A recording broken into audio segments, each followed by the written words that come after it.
So just now only I finished my first semester. I guess paper submit करा है and result भी थोड़े दिनों में आ जाएगा. So let's see how it went. And I hope the next semester would be much more fun than this. 12th के exam तो हमारे हुए नहीं थे. 10th 11th के क्यूमुलेटिव स्कोर के अनुसार 12th में हमारे 82% बने. अब ये ना ही कोई बड़ी परसेंटाइल थी और ना ही हमने जेई या फिर नीट जैसा पेपर दिया था. हाँ, ड्रीम यूनिवर्सिटी तो हमेशा से एनडीए थी, पर तैयारी करते करते ये समझ आया कि हमारे बालों से घुमावदार तो ये मैथ्स के फॉर्मूले हैं. तो फिर जैसे तैसे करके बाहर ना जाके अपने होम टाउन में ही हमने एक यूनिवर्सिटी में एप्लीकेशन भरी. खुशी इस बात की थी कि जिस कॉलेज में एडमिशन लेना चाहा उसमें ही मिल गया. हाँ, ड्रीम कॉलेज ना सही, बट मन में एक तसल्ली थी, एक खुशी थी कि अब चलो कुछ तो नया होगा, लाइफ में नए दोस्त बनेंगे, नई यादें बनेगी. और इसी के साथ स्टार्ट हुआ हमारा फर्स्ट सेमेस्टर. स्कूल की आदत के अनुसार नए कॉपीज़ भी लाई गई, नए पेन भी लाए गए और भगवान के आगे सर झुकाकर पहले दिन की शुरुआत हुई. स्टार्टिंग में तो जो भी पढ़ाया जा रहा था सब समझ में आ रहा था. टाइम पे पेपर हो रहे थे, टाइम पे क्विजेज़ हो रही थी, टाइम पे हम हमारे असाइनमेंट सबमिट कर रहे थे. और फर्स्ट सेमेस्टर की शुरुआत बहुत ही कॉन्फिडेंस और ईगरनेस से हुई.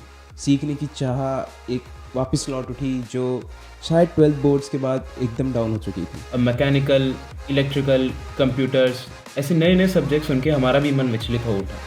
स्कूल की तरह एसएसटी हिंदी जैसे नहीं, ये बहुत ही एंगेजिंग और इंटरेस्टिंग सब्जेक्ट्स थे और टीचर्स भी बहुत एफर्ट से पढ़ा रहे थे.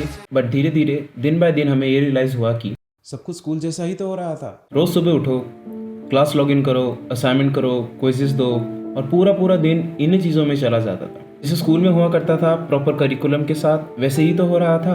वो फ्रीडम, वो नई चीज़ें ट्राई करने के लिए हमें टाइम ही नहीं मिल रहा था.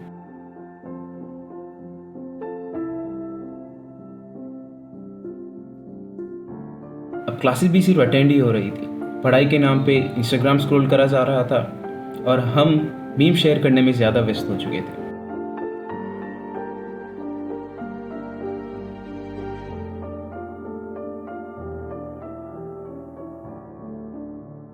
और चलते चलते ये काफिला थम सा गया.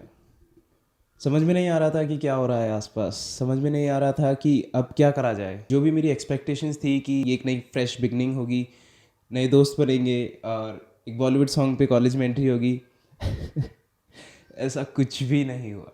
कुछ भी एक्सपेक्टेशंस में से एक भी चीज़ ऐसी नहीं थी जो हमने अचीव करी हो. हाँ, ये ज़रूर पता था कि पढ़ाई अब बहुत एडवांस लेवल की हो जाएगी. It would not be like school game. अब हमें मन लगा के और डेडिकेटेडली पढ़ना पड़ेगा. बस उसके अलावा कुछ भी नहीं हुआ. I felt like I am where I was 6 months ago. कुछ भी तो नहीं बदला है. बस स्कूल का कॉलेज हो गया and everything rest is the same. वही ऑनलाइन क्लासेस, वही no interaction with other fellow mates and students, वही घर से बाहर ना जाना. मतलब सब कुछ सेम तो है. ये फ्रेश स्टार्ट कैसे हुआ? And slowly that pressure cooker started to build up. क्योंकि I was in search of something new in my life, something that makes me feel happy, something that makes me to wake up every day to do that stuff. हाँ, थोड़ा ठीक है, थोड़ा फिल्मी हो गया, but still you know, जैसा ऐसा काम जिसको करने में मुझे मज़ा आए. और वो मैं खोज रहा था, बस खोजे ही जा रहा था. और मुझे अभी तक तलाश थी कि ऐसा कब होगा, ऐसा कब होगा कि अब मैं ये चीज़ करके देखूँ और मुझे इतना मज़ा आए कि मैं सोचूँ अब इसको फॉलो करते हैं, इसको अपने पैशन की तरह फॉलो करते हैं. और तब हमारी लाइफ में एंट्री होती है यूट्यूब की. यूट्यूब एक ऐसा प्लेटफॉर्म जिस पे कोई हमें हंसाता है, कोई रुलाता है, कोई एंटरटेन करता है, पर इन सब चीज़ों के बीच में एक चीज़ बहुत कम होती है. सब लोग अपनी स्टोरीज बताते हैं. और फिर हमने सोचा क्यों ना हम भी एक अपनी दास्तां बताएं. अब यूट्यूब अकेला नहीं आया, ये अपने साथ कोडिंग भी लेके आया.